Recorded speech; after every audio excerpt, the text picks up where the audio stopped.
Welcome to Voices of Hope. My name's Mike. I'm the Director of Faith and Justice Initiatives for Amirah, and we're celebrating 10 years of hope. That's 10 years of helping women move from exploitation to liberation. 10 years of offering resources and kindness to women who need it. That's 10 years of celebrating that hope lives here. And we recognize that that means that we're celebrating 10 years of partnership because we know that we couldn't even begin to do what we do without a robust community support system around us. And we owe a particular debt of gratitude to those of you who are in the faith community. And many of you know that Amirah is a faith-based nonprofit.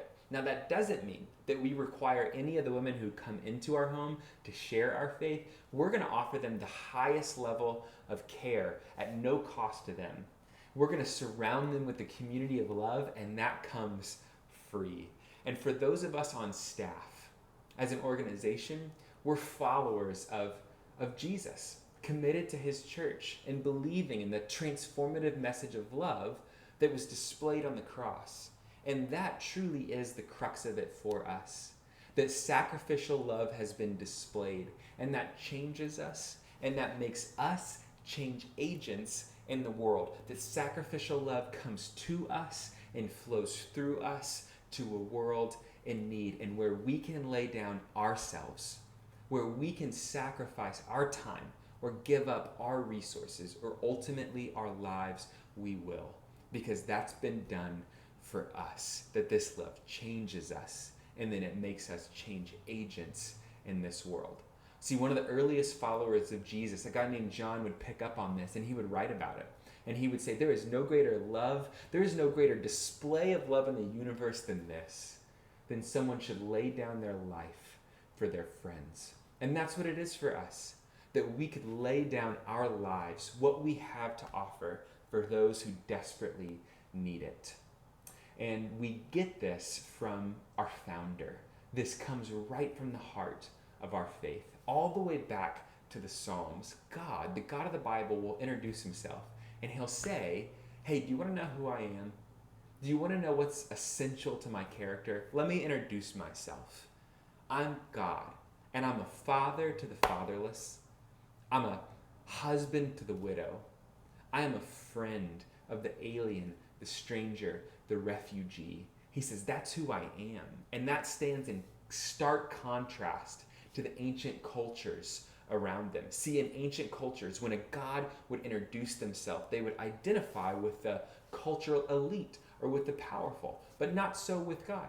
And recognize how significant that is when you think about when I show up to speak on behalf of Amirah at a church or an awareness event, and they say, how would you like to be introduced? I tell them, say my name, and then I'm the Director of Faith and Justice Initiatives for Amirah, and I'm married to a wonderful woman named Tate. That's essential to who I am. That's what I do and who I roll with.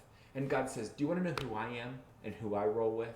I'm the father of the fatherless. And he chooses the most marginalized individuals in society, and he doesn't identify with the powerful. He identifies significantly with the lowly. But even more than that, he doesn't just identify with them. He rises and moves towards them in love to sacrifice himself on their behalf. So Psalm 12:5 says, because the poor are plundered and the needy cry out, I will now arise, says the Lord, and I will place them in the safety for which they long. God says when society has failed them, when their families have failed them, and they wonder, does anyone see and does anyone care? God says, I will make it my personal priority. I will now arise, says the Lord. And so at Amirah, we simply see ourselves as the people of God who will rise with God to place these precious women in the safety that they long for. See, we're sort of like Pinot Layla. There's a book that I have been obsessed with recently called Beneath the Scarlet Sky. It's being made into a movie in pre-production starring Tom Holland. Spider-Man will play young Pinot Layla, who was a 17-year-old, true story, in the midst of World War II. From Milan, Italy, his parents send him out to Casa Alpina, the house of the mountains in the Italian Alps. It's a Catholic monastery so that he can be safe from the ravages of war. And yet when he gets there, there's a priest named Father Ray who starts sending him on these early, difficult hikes, making him wake up at 3 a.m. and eat a lot of protein, and he feels weak, but he makes him go on these obscure hikes through the Italian Alps until one day he pulls him into the chapel and he says, "Hey, I want you to know why this has all been happening. We just got word that the SS has released a list, and on that list are names of people of Jewish descent, and they are hunting them down." And young Pino, confused, asks, "Why? What are they going to do to them?" And the priest says, "They're going to execute them." And it says, before that moment, evil like that had never crossed even the most remote or troubled parts of his young mind. And he looks at the priest and he says, "That's evil." And he says it is. And yet, Casa Alpina has become a safe home, a safe harbor for these people. We have been letting them live here, and yet we need to escort them to freedom. They can't stay here forever. And so I want you to be their guide through the mountains, from the Italian Alps into Switzerland, a place of freedom and hope for them. He says, and yet I want you to go in with your eyes open, because this is an act of treason. If they find you, they will kill you. So it's up to you. Will you help them?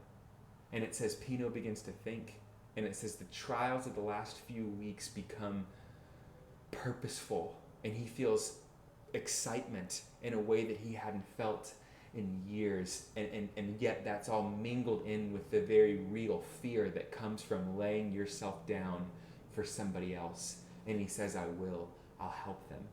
And he was filled with emotion, and he felt stronger for it.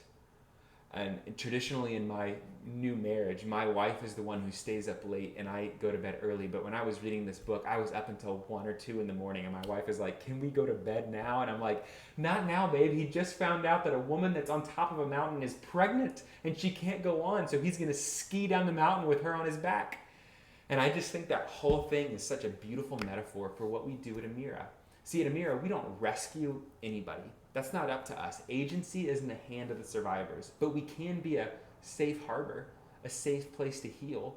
And if they'll let us be a guide where we resource them and equip them to let the strength return to their own legs and march on their own journey towards freedom. And so for all of you who have partnered with us in this, hear us say thank you. I hope you receive this as a love letter to you from all of those of us at Amirah.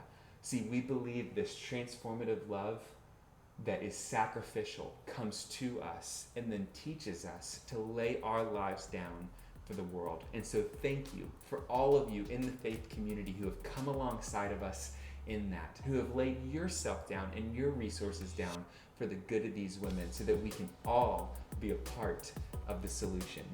And so happy 10-year anniversary to Amirah. Thank you for joining us. This has been an amazing Voices of Hope.